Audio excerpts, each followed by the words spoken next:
Welcome to the next thing that's gonna blow up. Thank you very much for tuning in again for another fire episode. You know, here we do not play games. We bring you fire individuals, people that are doing phenomenal work so that you can learn from them, so that you can learn some relatable content from these individuals. So, before I bring you this fire individual, I want you to do something very special for me. Could you please subscribe? It really makes me happy when you press that button so that, it motivates me to keep on making some fire content. So please pause and subscribe, and remember to share so that the community grows. We learn together. So without wasting much of your time, let's bring him in. Come through, bro. Come through. Yeah. Hello everyone. Yeah. So we have him right here. The big man, we got him. Yeah. So I'm just gonna let him introduce himself. Yo, brother man. Yeah, tell the people. It'll be even hard to introduce myself. I go by many names. In high school I was Bongo at some point in time, and then I became Sushi. Yeah. But now the one I'm building for myself is Shook Knight, I think. Oh, it's Shook Knight. It's Shook Knight. Well, where does Shook Knight come from? And it's not the one that. Yeah. Where does Shook Knight come from? And Shook Knight is a self-motivated initiative because, as I said, I go by many names. Yeah. Most of the time I've been given by people Alright. a name depending on what certain personality I had back in high school, back in college, and then now this is a personality that I want to give back to the world. Okay. Hence Shook Knight. Shook Knight. Yes. What are you? Are you like shaking something? Yeah. I got it. Not really. It's Shook and then the Knight. Knight as in the knight on a chessboard. Oh, that night. But Okay. yeah, the shook is right. Basically, its meaning behind is that I'm actually shook by the chessboard and how, as a knight, I'm playing, and then there's a lot of things that I actually get to see. Sometimes when you play chess, certain things they lay you into something, and you actually think you are winning when they're trying to checkmate you. That's why Shook Knight. Oh, so you play chess? I play chess. Oh, incredible. I took a couple lessons in chess, but that game was hard for me, bro. No, you find your way. I'm not saying I'm an expert or anything. I also press and do sometimes when things get hard. It's only for the reason I play chess more than anything. It's not really to master chess, but to learn from chess. Alright. Yeah, I just pick up the lesson as I play it and try to perceive them in real life situations. Alright, that's fire, bro. Anyway, one important thing about my brother here, bro. Before we continue, can you tell us your real name? My real name? Yes. My real name is Bayanda, aka Khumalo. Alright. That is the real name, yeah. Okay. Birth certificate wise. Not Shook Knight. No, So that But I might as well register. Yeah. Go to the States and start a new life. And be Shook Knight for real. Okay, that will be fine. But anyway, so Bayanda here, he is the national chairperson of the Youth Cooperative in Eswatini. And if I'm not mistaken, like for the whole region, isn't it? Yeah. I'm currently the president of Eswatini National Youth Cooperative Alliance. Alright. Which basically deals with youth cooperatives in the country, where we try to assist them with possible fundings and capacitating them through the inactivities within that cooperative sector they've tried to identify for themselves. For example, there's farmers cooperative, and there's my savings and credit cooperatives and multi-purpose cooperatives. So within all those structures, we are there to provide our service as NICA. Okay, I see. No, what's really interesting for me is, as an entrepreneur, I never viewed cooperative as the way to go. But I think it's something that will be really helpful to the audience to really understand how youth cooperatives work and the benefits that we can have if we register something as a cooperative. Yeah. I think my advice on that, because I'm under the cooperative sector, I will try to encompass both experiences, because in as much as a cooperative may be good, some people would have their own preferences. But to sell the story of cooperatives, I think for me personally, through the experience that I've went through, benefits of actually registering as a youth cooperative in the country, it would be that first and foremost, when you come as a collective, or especially youth fund, you are taken more seriously than when you come as an individual, because with more numbers, and then it's less risk. Because if ever you feel like you wanna ship out of the project, at least 7 will remain, because the minimum number of registration for a cooperative is 8. All right. So you cannot register a cooperative under those numbers. Mm-hmm. So that is on its own a good initiative to get into working with cooperative, and other relatives that make it an amazing journey to go into, because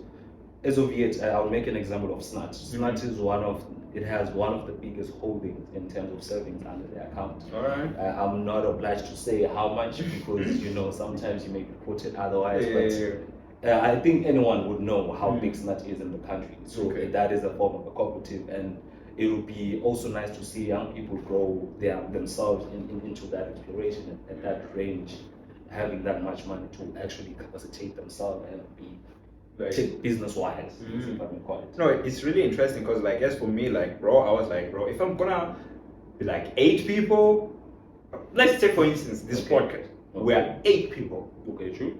For me, I was looking at the administration, like trying to get a decision going on. It's gonna be like, it's gonna be, a lot happens. It's gonna be hard. And I'm thinking, yo, bro, like the whole process is like tiresome. Like, man, it's tedious. I'm not even gonna try to do that. But then, when I was listening to you talk about the cooperatives the other time, I'm looking at the advantages, especially, for example, getting funding. Yes, true. It's something that's really, really important. But other than the funding, what other benefits can a young person benefit, or any other person listening to this podcast, from registering as a cooperative, not only in Eswatini, but like global? I understand you are like regional, you are a regional body, like yes. I think more than anything, I'll try to speak to everything that you've mentioned, because the first one was that the example you made with the podcast, having a group of 8 people, and working towards the podcast itself. One good thing that I would say comes from registering as a cooperative for a podcast is because the background of cooperative itself, it came from people who didn't really get education. That's the fundamental history of cooperative. How it basically started with farming, where farmers would meet in a community and say, I'm sharing my cow, I'm sharing my plowing and whatnot and whatnot. So the benefit of that with young people and currently under the state that we are in the country, I think it would be more advisable to work in that manner, because we learn a lot from each other, especially because we know that as young people, we first have to learn how to live amongst ourselves before we can sit in bigger sittings where probably we represent individuals of the youth, because you cannot really get to that point of sitting at a high position without a background information of the people you're representing. And cooperatives, you get to experience certain individuals, know a lot of different personalities, where you get to experience where now certain individuals are dragging the podcast for it being short and stuff.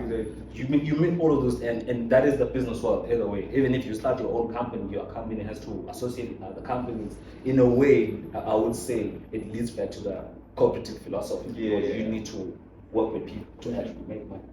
So with this one, it's more encompassed within your structure inside before it actually externalizes. No, it's interesting looking at that, because I never thought, that I'll be in a cooperative with other people, with partners, with it's still some form of cooperation. And it makes sense. But anyway, but what really made you decide to go, the cooperative route? Man, to be honest, I never even decided. I never even decided. It's a funny story how I got into this whole initiative that I'm doing right now. I was just at home sitting, waiting for parents as usual. They go in the morning and work, they come back in the afternoon. So one of the community leaders, I respect that man, because even right now, for me to be here, I would even give a shout out to Mr. Ngoyen, the chairperson of Sun. That guy really gave me the opportunity to grow. So he came to the house one evening trying to invite parents to come attend the community meeting. But unfortunately or fortunately for me, the parents went around, and I'm the oldest male son in the house. So I had to go attend and listen on their behalf. When I attended the meeting, to my surprise, they were actually calling the parents so that they can release their kids, their youth. Youth kids to come through the meetings, because there's some initiative under the municipality of Babana that they're trying to get going on for capacitating the youth of different wards within Babana. So from there on, I was the only representative within the young age sector. So they then decided to make me the chairperson, and then tasked me to go around advocating for other people to join me, and which was a hectic but fun experience. I did it, and then I affiliated under the cooperative that we then registered with the group that I ended up collecting. We registered under, and we affiliated under Eswatini, where I'm now the president of. Okay. And with that also, I was active within the meetings, the AGMs, whenever they called us there. So I think in one way or another, I was recognized for my potential, and then I was elected as vice president. And then throughout the whole process of life going on, and then I became the president. Yeah. So that is my life. That's interesting. And like the business that you said you started, what was it? Was it a business? My personal business. Yeah. No. The cooperative. Oh, it's Sanja Connect. Oh, okay. What does? And that one was also amazing. I also got. I think that's where most especially where I got the recognition, because there was a tendering project to shoot a documentary for cooperatives in the country, which is what our business model was ventured into. We were doing videography and photography and printing.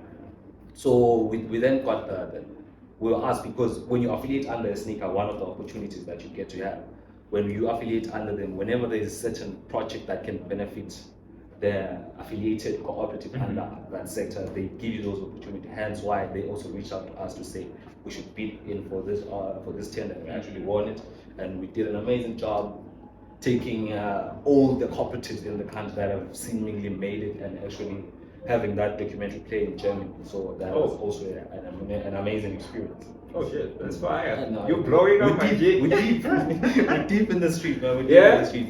Yeah. Try to level up wherever you can. It's an interesting business model, like the cooperative run. I honestly was against it, but with time now that I'm looking at the benefits and the way you can pull out the funds together, and as young people, we are not taken seriously in a lot of spaces. When you just come through, you're rocking dreadlocks, ripped jeans. Yeah, they see you as that it's just gonna check out the bag and buy weed, bro. Yeah, but I think it all comes back to us individuals. Because for me, with the cooperative sector side of things, my advice would be, through my personal experience, would be to say, if you ever want to venture into cooperatives, either you one of two things. It's either your foundation is actually solid, because it requires a lot of, not to say unscheduled meetings, but on a random week you can have a meeting to say, go to Joburg, there's a youth summit, you have to represent us.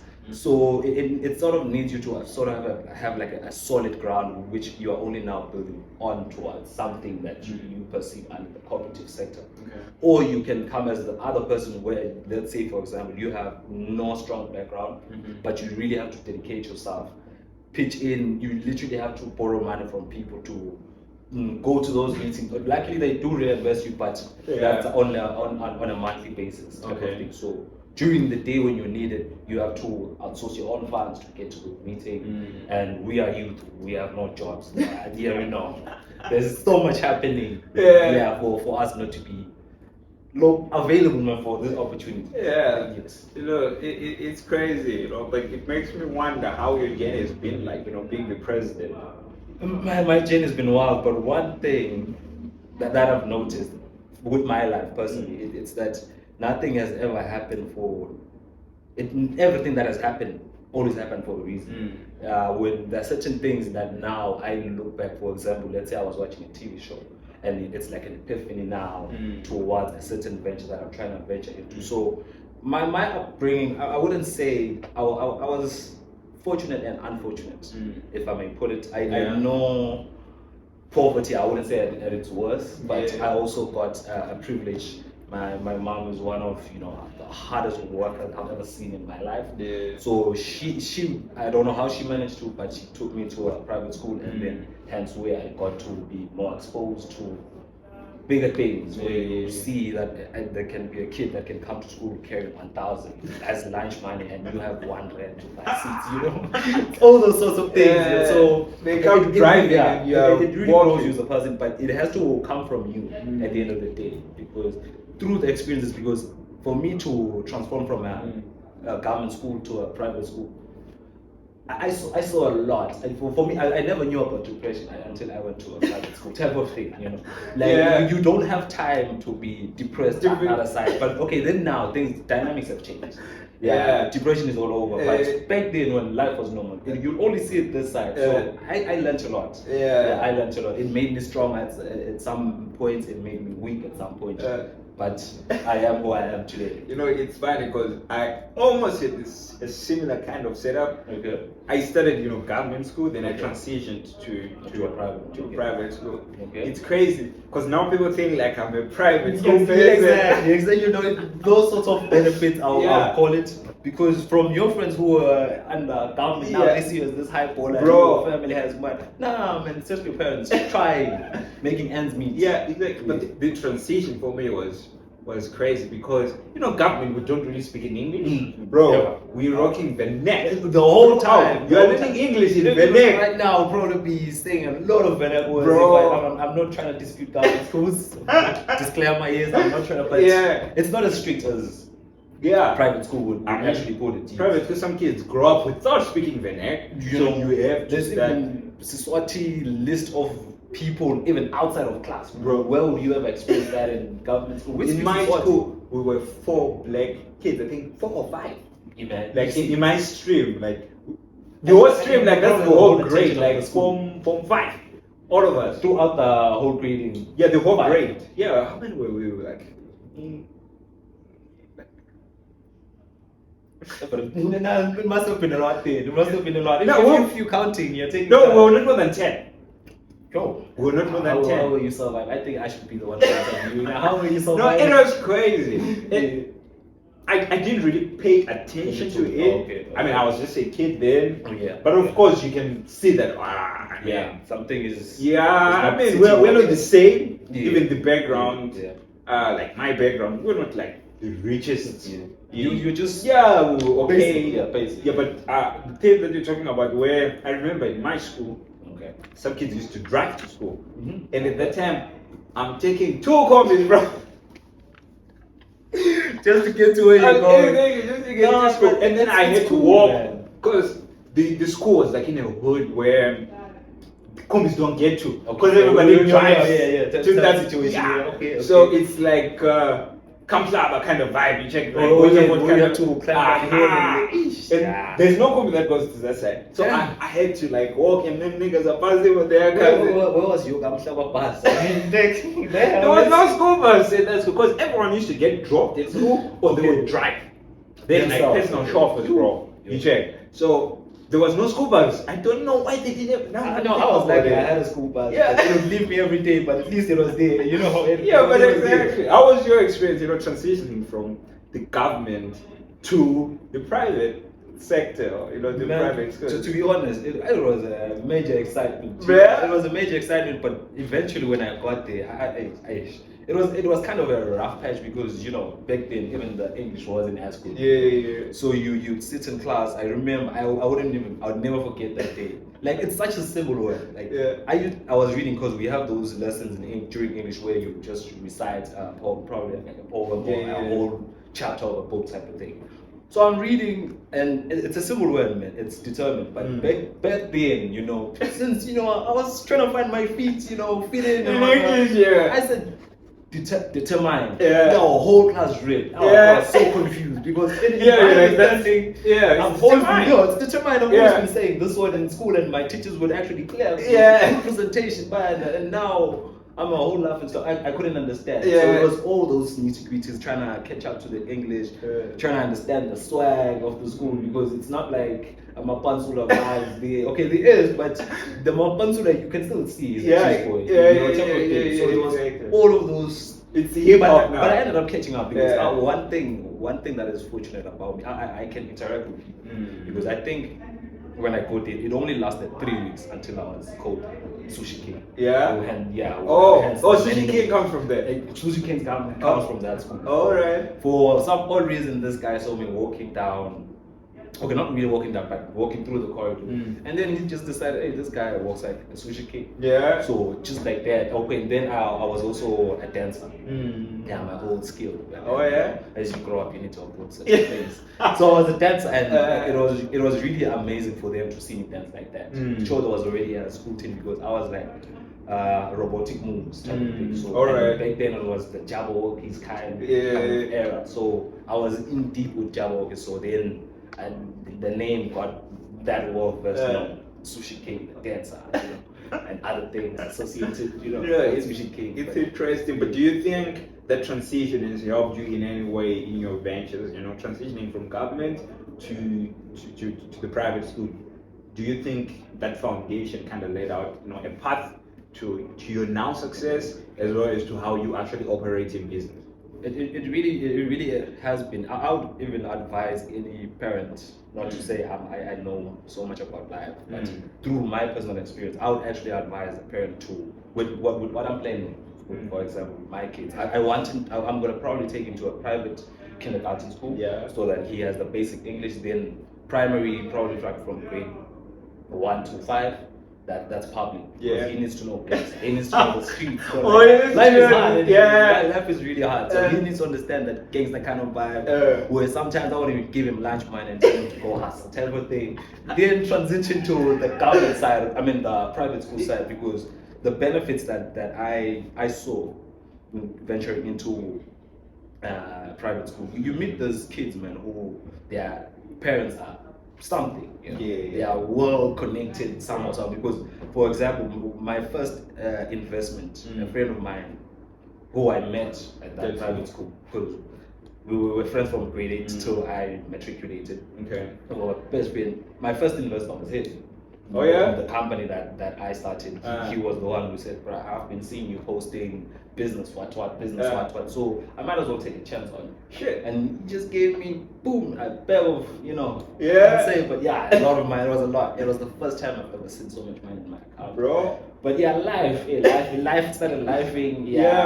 Mistakes were made, but you come back strong, man. You come back strong. Gee. And so I'm the next thing that's about to blow up. There's too many stories to tell. There's too many stories to tell. But no, it's crazy. One step at a time. It's crazy, bro. My dad, I was actually mentioning something like that. The people that you meet and the network that you create, with the kind of school that you go to, it really plays very important. Very important. No, it's crazy. And now you are promoting, isn't it? Now I'm properly introduction. You need a proper intro for this one because it's massive. Like it's a whole takeover type. Yeah, it's the block kind of the plot that will change the world and take it upside down or probably good. Okay, my company, personal company, is Blackout. Blackout is how I came up with the name. It's just with what I've seen, man, the experiences of personal and social and economical in the country. I saw it with what God has blessed me with to where I am now. I think He's given me a chance to be some sort of liberator to certain young individuals. Hence why most of the initiative that I'm mostly based with is always involving youth. So Blackout is it's a brand. I'm trying to brand the young people. For now, the initiative is the entertainment sector, where I'm trying to create something where it's more like a record label, but not really entire process with probably the artist that is signed. It's just to brand you. Probably, for example, I would say drop 3 albums under Blackout, because we are basically in promotion that the record label. We promote these things for you, and whilst we promote these things for you, our brand also expands. So in that form, in that sort of format, we both benefit. So it's basically a type of thing, because even in the business description itself, it even goes deep to a point of speaking about changing the world, because I wanted to grow towards BET standards type of thing, because that's one of the lobbying that I'm trying to enforce right now, trying to find my ways to associate with BET. So like is it through a cooperative way, or this is like... No, this is my personal private company. I see. Yes, but I'm working. There's a lot to speak about, but I don't wanna toot my own horn right now, because you might jinx. But there's a lot that is coming, and for anyone who's watching who's a musician, I would say that they really should put their end of the bargain in terms of them wanting to be artists. Because one thing that I've learned with musicians in the country, they have to make the music which that has a struggle on its own in terms of the booking of the studio, the money that you have to do, and traveling to the studio as well. And then after that, now you have to be the one who promotes your own music. And even the best case scenario of that is that you'll be known but still be broke.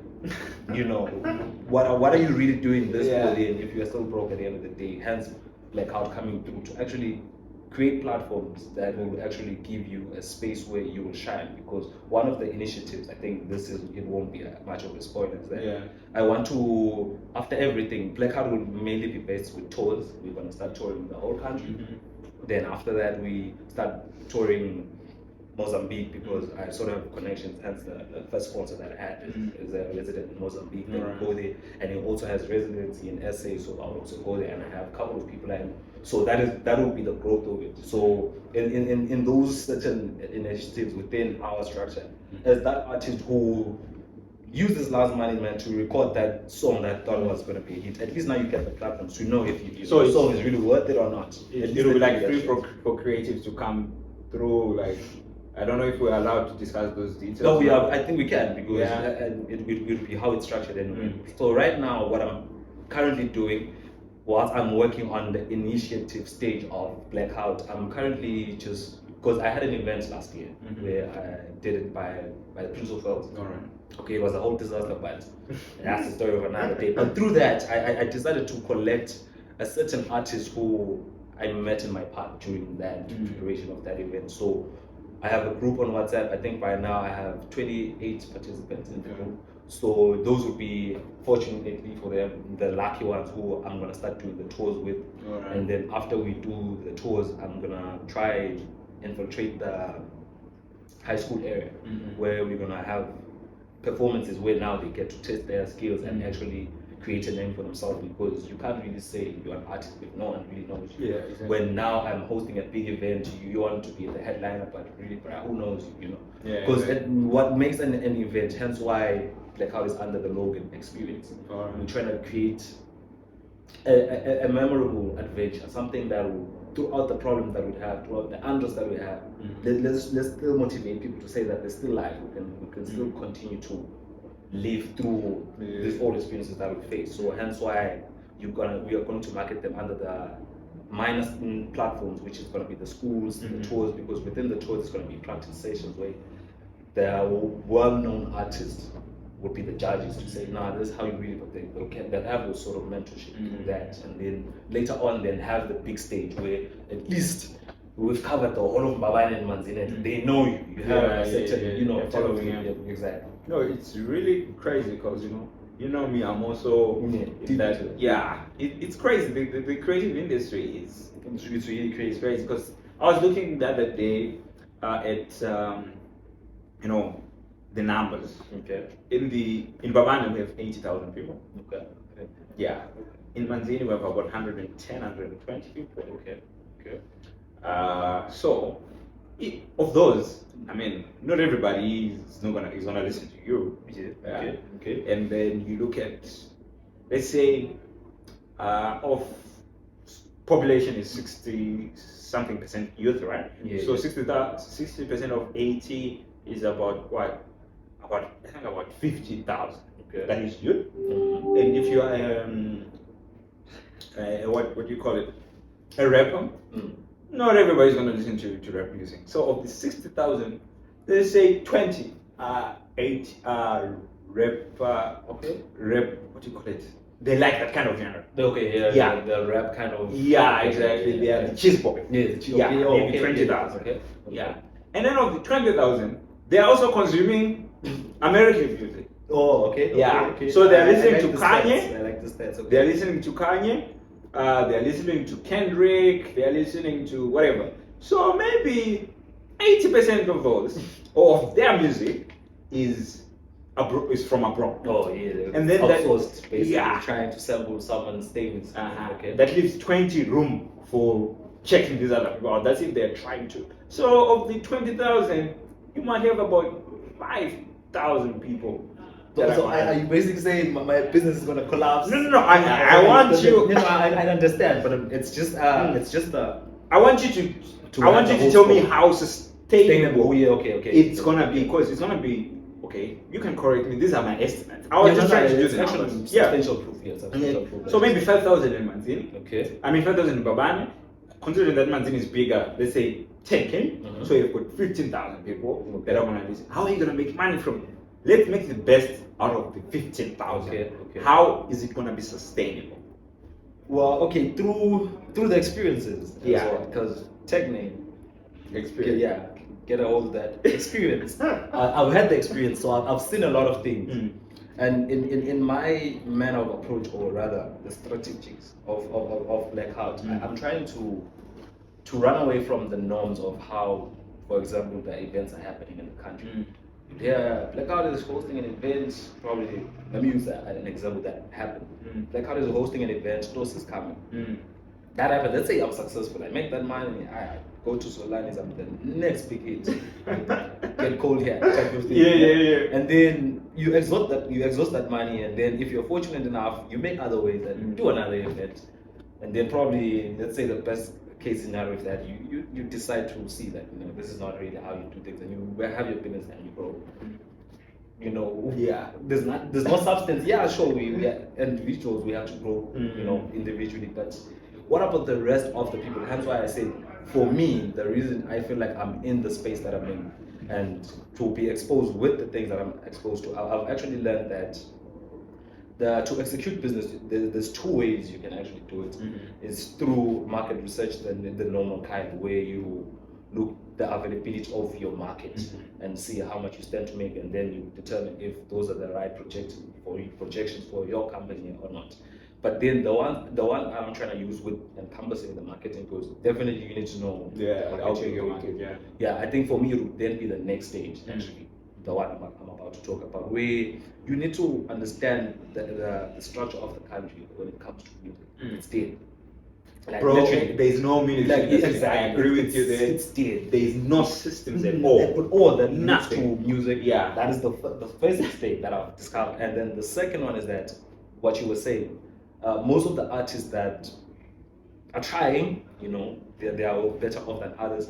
They are copying these artists, whether in SA or in America, exactly. So one thing that I've tried to implement under my structure is that culture is very important. The reason we fail ourselves, and even the country at large, to that extent fails us, is because we always forget who we are, where we come from, the black history of certain individuals, understanding your own culture. So in my initiatives, what I'm trying to do is that I'm going to create my own market. Hence why I have the 28 participants in the group. And the reason why I said those are the ones that are going to be fortunate enough, because we have a certain understanding of them being in that group. I've seen that they're enthusiastic about actually making it big in that moment. And then now within the 28 people that I have, there's now different variations. There's piano producers, there's hip hop artists. There's even things I don't know. I can't even say what they are, because I'm trying to separate myself from the entertainment industry, because I want to be an entrepreneur, establish that business and leave it and run off to something. So I don't want to be well invested in it, and for me to know the different genres. But within that sector, and then now where we have the critic sessions, the people the 28 of people are going to be sort of like your crowd in that craft. They're going to be your crowd, because you go perform and we watch you, and then we have the panel that will actually determine if you perform properly and whatnot. And then the crowd also, which are also artists themselves, they have something to say when it comes to your crowd. With that, I think it will then sort of give a motive towards that artist who was probably performing, and the criticism that he will be getting to actually build him, to mold him, because we can't be in denial of the fact that some of these American mimickers in our country, they're really good. I like the way you put it. American mimickers. They're really good. They really Mm-hmm. present something professional. So you can't then now try to sucker them out of. But through history, man, we've seen Bosens, we've seen Bopolocha. That is what makes us unique. But the space that Blackout is trying to create, it's not an incline, or a setback to certain artists and whatnot. It's an open space for everyone. Where let's go crazy. I believe African, the reason we have so much color coding, so confusing, it's basically for that we are different, all of us. Exactly. Because man, if we go back through history, man, I don't know if it's safe to say, but we know that this music it's black music. You can't really say they are copying the Americans. Yeah, it's been modified to American style, but backbone, it's African. It's African. So we can make our own initiative. Men however we want. No, I like that way, that approach of it's like creating a market for yourself. Yeah, for yourself. Exactly. Yes. I think that's something that's actually unique to what you're doing, because the problem, me personally, I'm not like a big music fan like that, so I don't be knowing some of the people, like even their faces, bro. You'll be surprised. But either way, for example, if you're gonna be singing like Kendrick Lamar, I'm just gonna compare you to him, bro. And the chances are you're not gonna stand. So I'm gonna throw you away. So I imagine if everybody out there does the same, it means, bro, you have no market for your music, bro. But then with that it's tricky, because I recently learned that I'm trying to be mindful of my words. I've recently learned that show business. You're afraid of being cancelled. Really, not being cancelled, but you have to. I'm a businessman. You need to know the right words to say to actually get a following or cancel the whole show. So there's something that I recently learned, that most of the artists, like for example in SA, most of the artists that are actually big, they are what do they call them? They are like a promotional aspect, not really that they are well vested in the music. Sure, they came up that way, but then now probably they have ghost writers, because I have an iconic face that sits well on the screen, so they'll obviously support you in whatever way to keep your relevancy on TV. So my point is that most of these artists that, let's say I want to rap like Casper Nyovest, you find that Casper Nyovest is under that same initiative of being perceived as the best rapper, when there's so much happening behind him being pushed to that point. Not to say, I wouldn't know, because I'm a businessman, as I said. You want to know how to make money. I want to make money. So that's what I'm making. So with the advantage that will come to these people who are under now Blackout, the branding, is that I'm trying to create something. Yes, this is the word, and under the business description, and new world order. That's how deep it is. New world order. Because there's so much things that are happening spiritually and whatnot, which we'll talk about later, because we have to save time. There's a lot that happens with that, and we tend to turn a blind eye when it comes to those things. Yet they have the much effect on how our life is perceived. So under Blackout, I'm trying to create a rooting aspect, that if you come and you are of a different culture, and I'm a Swazi and you are that, let's be respectful of our diversity, and then grow through that and be your own person. So at least even if you want to perceive the rapper Eminem, you're interested in his style, at least be bold enough to, now once you've entered the market, make it your own.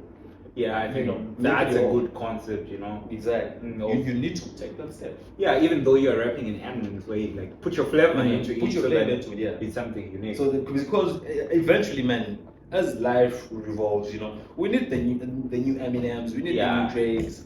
We need, sure, right now they're taking those things, but for how long? Exactly. You've seen how they are dying. Exactly. You might have that Drake was shot in a strip club, taking someone's behind, I wouldn't know, when he gets shot.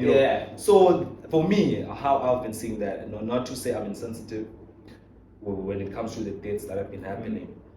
Hence why I said there's a spiritual aspect to everything. For me, it's like a turnover to the world, and if you are vigilant enough, you're supposed to see it, and if you are that blind, and then you'll miss the most important 10 or opportunity of your lifetime. Because in this time and era, the reason a lot of people are dying, that's how life is. Where there's death, it's rebirth. So by Costa Titch dying, for example, it gives an opportunity for you Costa Titch wannabe, to say, I will honor his name by holding on to what he was building. For example, not to say you want to, because you can never be him. He made himself that way. Exactly. But you can uphold what he was trying to do and grow that culture, because he had a culture of his own, which I don't want to go into because I don't know. But you can just see in the distance that there's a certain culture that he was building towards. So you can take over that, fill up those shoes. Obviously, life will always be challenging. Maybe you will, maybe you will not. But then that's the whole experience. Man, it's been fire talking to you, but I'm afraid, everything gets to come to an end. Everything Where there's death, there's river. So now they must stop me along the road to get this revelation that I've been speaking Yeah, about. most definitely. And where can they get you? If they want to speak to you, if they want to find out Blackout, everything, where can they get you, bro? Blackout is everywhere, social media, and it's Blackout Experience on Instagram and on YouTube. But we don't have much content, man. We want the content to be, because I'm not trying to sell a lie. I want the content to be created by the people of the country. Okay. So don't expect any content in my page. Just follow and patiently wait. When you go up, something big is coming. Something big, and you wouldn't want to miss it. So I'm there. Facebook. Do I have a page on Facebook? I think I have a page. I just don't use Facebook, so I wouldn't know. But I remember creating a page on Facebook, so you might as well check it out. If ever my fans need me to subside to Facebook, I might as well do it for them to reach out to them. So Facebook, Instagram, Twitter, I'm there. Okay. That's Bayanda Khumalo. That's Twitter. And Sneaker? The Sneaker, the office, it's available online. You just type Eswatini National Youth Cooperative Alliance. It's there on Instagram, it's there on Twitter, it's there on LinkedIn. We're available there where you can just review what we do. And you can even contact us there. Fire, bro. Anyways, people, thank you very much for watching. And until next time, make sure you've subscribed, you've liked and shared. And from us, peace, and we're out.